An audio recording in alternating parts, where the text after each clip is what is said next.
Hi there, Tim Bauer here from LiveVideoGuitarLessons.com with the practice tip of the day.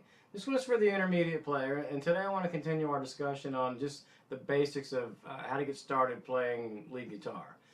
In the last video, this is video 2. In the first video, we covered how to determine keys. You know, it was kind of a long video, and it takes a while to use that process, but you need to be able to listen to music and figure out what key you're in. So refer to that one. It's over on the website, www.LiveVideoGuitarLessons.com.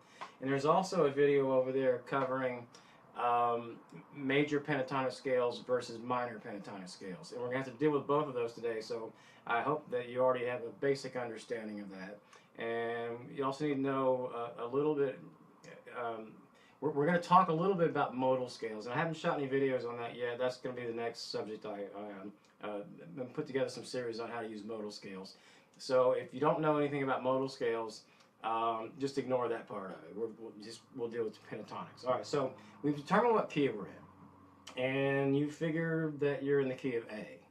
All right, so you need to play the music and listen to it, whatever you're trying to play along with. It's very important. Don't practice your scales with no music going, because that's going to get you nowhere. It's all about. It's not about learning the scales. It's about learning how to use the scales against chord progressions and different grooves and different feels for songs. So don't sit on the couch and just run through your scales, because you're going to get nowhere. You might as well just set the guitar down and play video games. Almost. So anyway, all right. So listen to your song, and you could probably tell if there are a lot of chords in there or just a few chords in there. Rule of thumb: if you hear more than 3 chords and you want to play pentatonics, you need to work with major pentatonics. If you just hear a few chords, like a lot of classic rock songs, a lot of blues songs, they only have 3 chords in there, you don't have to deal with major versus minor pentatonics. You can just play in the minor pentatonics and you're fine. But let's say you hear 4 chords and we have something like this. So I'm going to pick the key of A.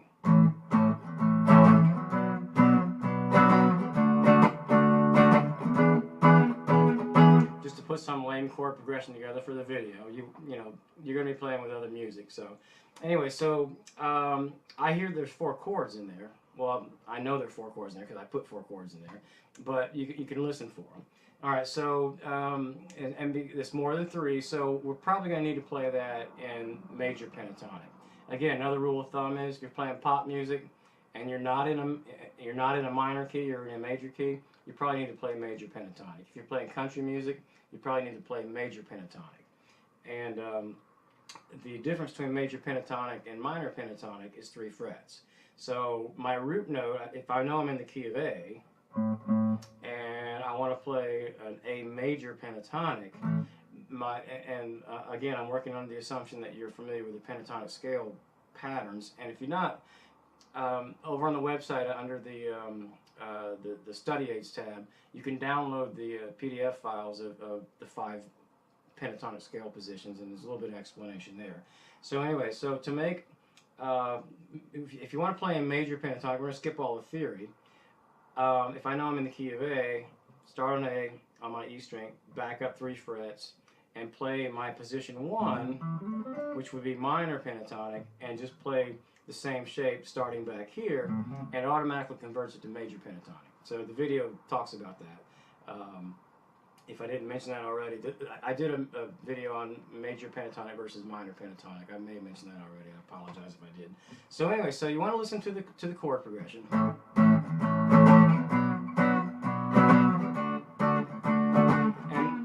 you want to kind of get a feel for the groove of the music.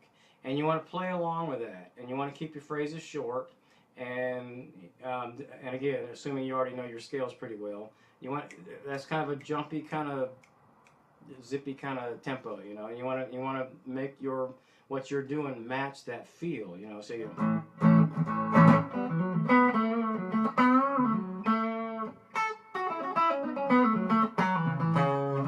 and that kind of thing. And you'll hear it when the music's going, when you're playing against the music. All right, so say you want to do that with a modal scale, same thing. Let's just pick Ionian, and we just kind of do the same thing. Modal scales are major by nature, so I don't have to do anything to convert that. So I'm already in A, and I just play my A Ionian, and that's my A major scale. So I do the same thing. I kind of get the rhythm going. Actually, I didn't get the rhythm going very well. So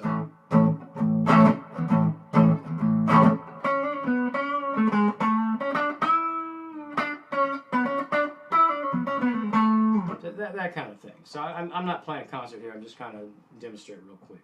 All right. So let's say we ended up in a minor key. All right. So and I'll do roughly the same thing in a minor key. So we're gonna do. It's sad, so I'll probably drag the tempo down a little bit.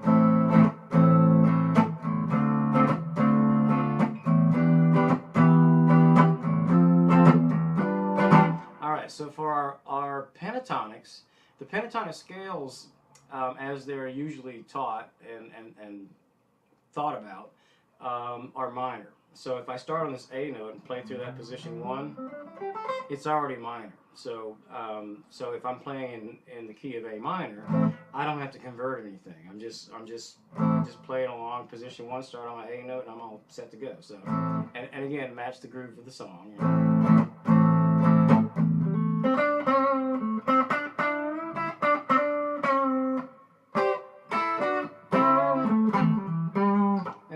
That was probably not the best demonstration of the position 1 minor pentatonic, but it'll do.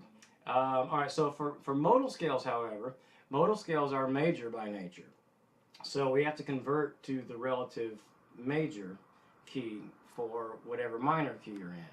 And the way you do that is the exact opposite of what we just did. To make our minor pentatonic scale, to convert it to major, we backed up 3 frets. To convert modal scales, which are major, to the relative minor. Sorry, I had to think about this. It's confusing. I realize it's confusing as I'm talking about it because I'm having. I mean, I know it's basically -3 for pentatonics and +3 for modals, and that's the way people think about it. I'm trying to explain a little better as we go here. So if I'm in the key of A minor and I want to play that same Ionian scale, I have to move it up 3 frets.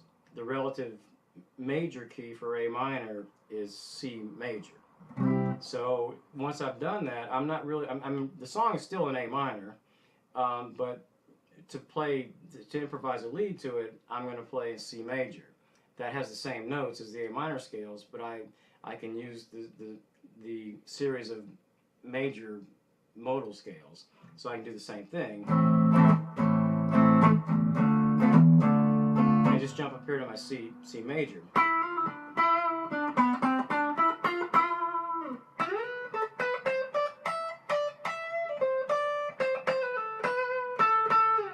So hopefully that wasn't too confusing. As I was talking about it, I was thinking maybe I need to split this in half, or do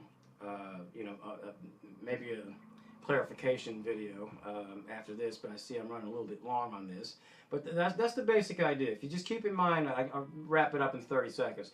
Keep in mind that when you're playing pentatonic scales, they're already minor, so you have to convert to the relative major to play in a major key if you have more than 3 chords, rule of thumb. So back it up 3.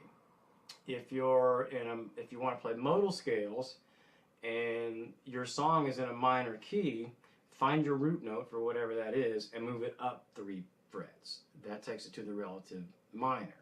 So if your song is in the key of B minor, the relative major for B minor is up 3 from there, and that takes you to the key of D major. Then you play your modal scales in the whole set of 7. You play them in the key of D major, and you've converted to the correct position, and everything will sound cool. So anyway, all right. So sorry I ran long on that. Hopefully I didn't put you to sleep. I probably should have broken this one in half. Sorry about that. But it's kind of a big subject. So anyway, thanks for tuning in for this practice tip. Tune in again tomorrow for another one, and I will see you next time. Thanks. Bye.